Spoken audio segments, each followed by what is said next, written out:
right, so this image started off like this.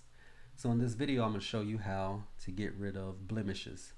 And the way we get rid of blemishes is using the spot healing brush. And if you look at the example, literally you just click and drag, and that's how you get rid of these blemishes. So you just click, drag, and voila.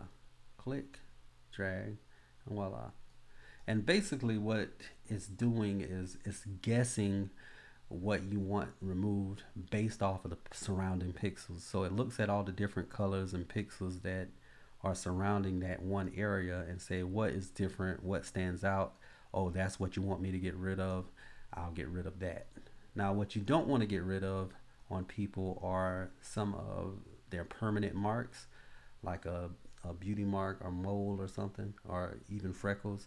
You will want to try to be careful not to get rid of those things. But other than that, removing blemishes in Photoshop is now a very simple thing to do thanks to the spot healing brush. Enjoy.